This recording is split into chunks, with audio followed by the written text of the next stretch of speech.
by Punch newspapers over the weekend, detailing remuneration packages for service chiefs who were retired by President Bola Ahmed Tinubu on Monday, June 19th, garnered several reactions on social media. According to the report, the ex-servicemen are to receive bulletproof sport utility vehicles, personal aid guards, and other perks, including generous allowances for medical treatment abroad. Some Nigerians criticize the retirement package as it is coming at a time many are calling for the reduction in the cost of governance. Well, this is coming as Peter Obi, the presidential candidate of the Labour Party, while responding to questions related to cutting down the cost of governance, criticized the large convoy that escorted President Bola Ahmed Tinubu, which went viral last week.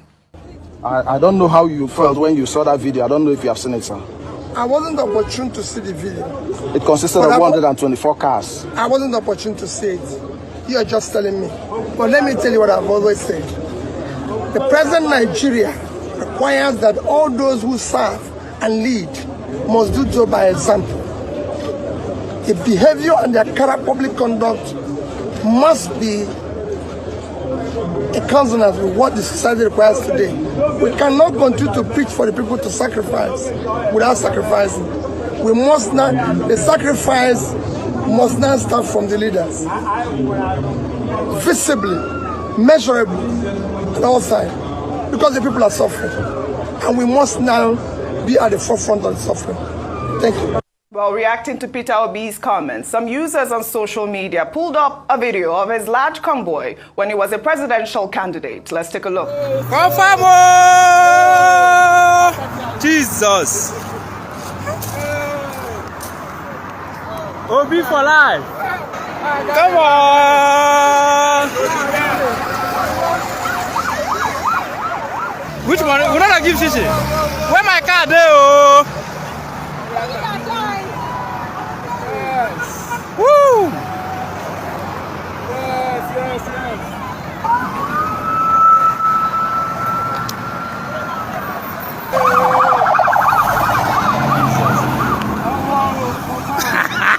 Our president. Yeah, intimidation. Dr. Abati Rufai, Ayo, this video trended over the weekend because obviously we saw President Bola Ahmed Tinubu's large convoy in Lagos where other government officials escorted him to his Bodilon residence.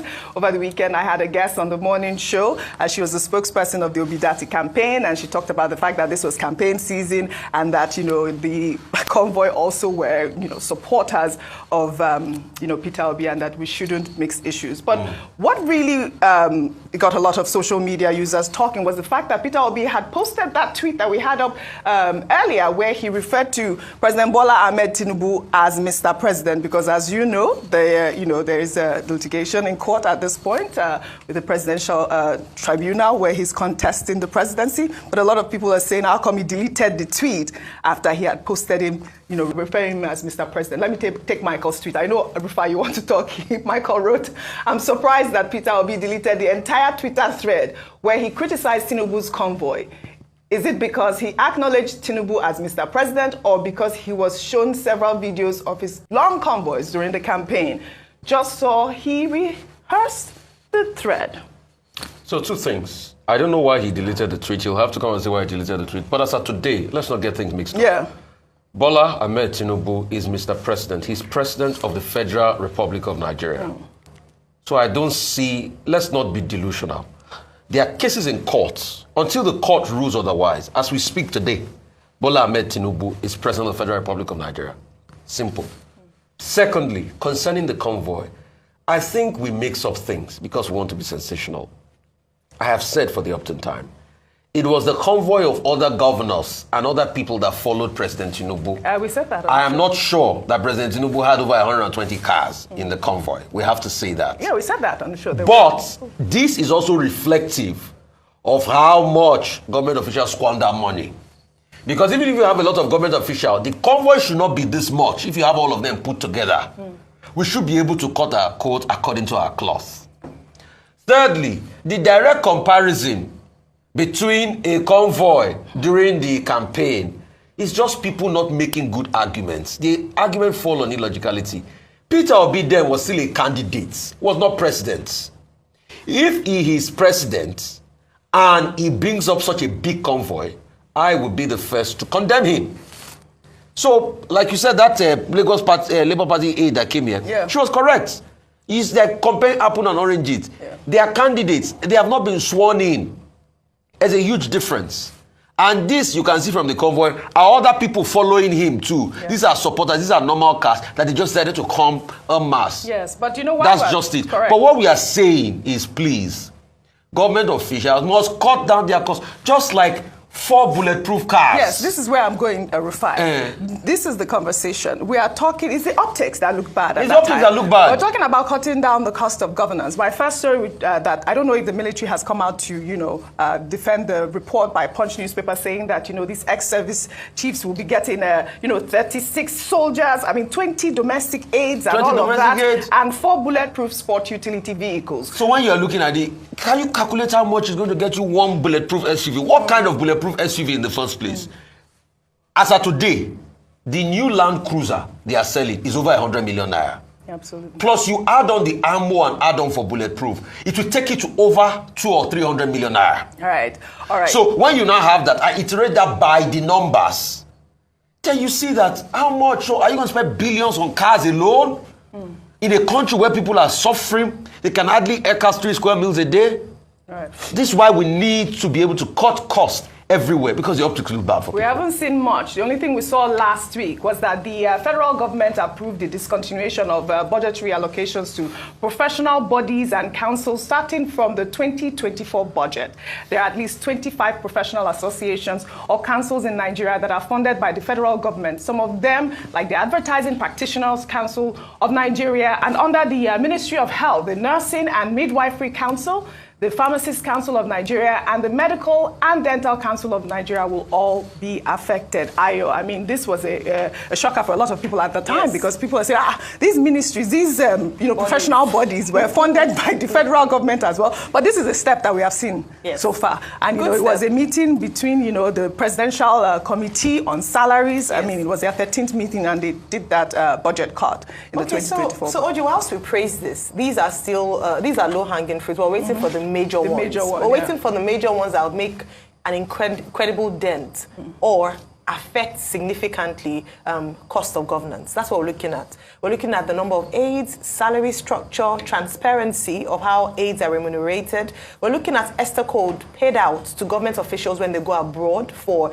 conferences. We're looking at the number of personnel or aides that the president takes with him when he travels abroad for these conferences. They're important, but we believe that it can be leaner. So yes, it's important. In fact, one of our correspondents was interviewing one of these bodies, and they said they haven't received money from the federal government in a very long time. So it means that if run properly, they can self-fund. They then become more creative in looking for ways to fund the association. So through subscription monies, through going out and actually looking for money to run their events. So great one. But that's not what we're looking for. That's not enough for us in Nigeria. When we're looking at cutting the cost of governance, we're looking at the president's office. We're looking at the amount of money spent on overseas treatment. We're looking at the money spent on overseas education for their children. We're looking at largesse, monies that can be that can be saved. We're looking at the over-bloated civil service and looking at agencies that are duplicated and performing exactly the same function or complementary function. So good move, but still not good enough. If they're asking us all to sacrifice. And we see Nigerians sacrificing on a daily basis, let it start from the top. Well said, Ayo. Dr. Abati, your comments on all the stories. Okay, a number of issues. One, about the severance package or retirement package, as it is otherwise called. Look, it's statutory. Certain categories of officials in Nigeria, retired service chiefs, retired AIGs, DIGs, retired generals, they are given certain benefits. First, there's severance package. Second, there's retirement package. Former presidents, former deputy governors, former governors in various states of the Federation collect all of this. In fact, the remuneration for former presidents is even reaching into the annual budget. At a point, it was about 70 billion naira. I guess the whole idea for service chiefs, for retired generals and AIGs and DIGs and senior officers is the whole idea of making sure that, okay, they constitute a reserve army, a reserve force that can be called back if there is any emergency in the country. But the problem we have in this regard is that we have not had such emergency that you see the reserve force being called into action in Nigeria. So the principle of it is one thing. But where the problem lies is the abuse. And this has been very controversial, particularly at the state level. When people protest that, look, how can a man be a governor for just 4 years and you say he will enjoy benefits for the rest of his life? If he is entitled to pension, pay him his normal pension.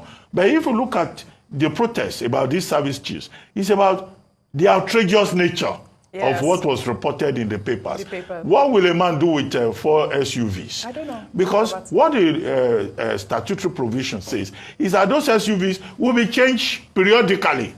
And then the man who has retired is entitled to medical care with his family once a year. Abroad. With children. Abroad. And then what will you do with 36 aides and cooks and all kinds of, just living office and living like royalty? So Nigerians have every reason to feel outraged by that. But the principle is different from the abuse. So is that abuse that is the problem? And a number of persons have come forward to say, oh, this looks like some form of a political settlement. Now that is deplorable. That is unacceptable, if that is the case. But statutorily, there are many persons out there who will serve Nigeria for just 4 years, or who will be chief of staff of defense or whatever for just 2 years, and they will be collecting rent from Nigeria for the rest of their lives. And that is where the average Nigerian is angry. Because the average Nigerian will tell you, okay, why are we, the ordinary people, we people that wake up very early in the morning to work and put in a hard day's work, why should we be striving? And some people will be collecting rent from Nigeria. The other leg of it is cost of governance, which is about the implementation of the Oronsaye report, which we're told, okay, an attempt is being made now to cut subventions to professional bodies. Well, many of those professional bodies have said it is not true, that they don't collect any subvention. In case anybody has been writing that into the Nigerian budget and collecting money on their behalf, that should be investigated immediately. So there have been objections from some of those professional bodies. Some of those professional bodies say they run their organizations through subscriptions by members, through levies on members. However, the other leg of it is that some people have said some of those professional bodies, like the Medical and Dental Council of Nigeria and some health-related agencies, need to be funded by government, because those ones who cannot survive on subvention. But the thing is that if government's intention is to implement the Oronsaye report, then it has to be wholesale. The Oronsaye report talks about duplications. It's not talking just about subventions and subscriptions. It talks about duplication. It talks about territoriality. You make a man a minister now, the first thing you will look at is the number of parastatals under his ministry. If you table the report, all of them will be fighting. They don't want anything to be taken away from them, because the tradition is that every Friday there's this Ogakepe tradition that some people have talked about, whereby you get some support from the parastatals under your, and that's why some people are more interested in certain ministries more than others. Nigeria cannot run like that at a time where we're cutting fat, at a time where we're cutting leakages. On the issue of convoy, well, it's still about cost of governance. That's the context. That's actually Peter Obi was campaigning. As a private citizen, he can have as long a convoy as he wants. But the government has to cut costs, has to cut fat. Leadership by example. All right. This is the whole point. All right. And again, we're still waiting for the military to confirm those allocations. Well,